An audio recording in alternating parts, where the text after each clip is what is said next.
Hello! எல்லாருக்கும் வணக்கங்க. ஒரு தக்காளி குழம்பு ரெசிபி பார்க்கலாம். கடாய் வச்சிருக்கேங்க. நல்லெண்ணெய் ஊத்திக்கிறேன். கடுகு, உளுத்தம்பருப்பு, ஜீரகம் போட்டு பொரிய விடுறேங்க. ஒரு 5 பெரிய வெங்காயம் நீளமா நீல வாக்குல கட் பண்ணி வச்சிருக்கேன்.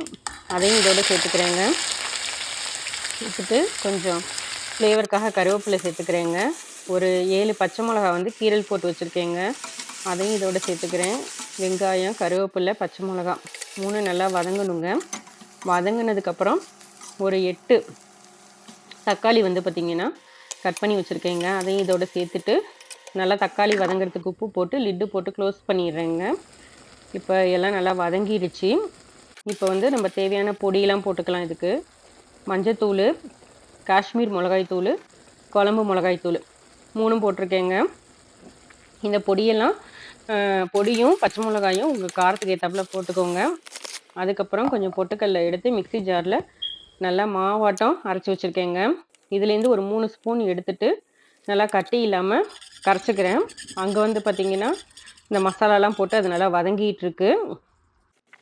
நல்லா பச்சை வாசனை போனோன்னு இந்த கரைச்சி வச்சுருக்கிறத ஊற்றிட்டு நல்லா 2 கப்பு போல் தண்ணி ஊற்றிக்கிறேங்க. உங்களுக்கு எவ்வளோ தண்ணி வேணுமோ ஊற்றிக்கோங்க. நல்லா தண்ணியாக இருந்தால் குழம்பு நல்லாயிருக்கும். உப்பு போட்டு லிட்டு போட்டு க்ளோஸ் பண்ணிடுறேங்க.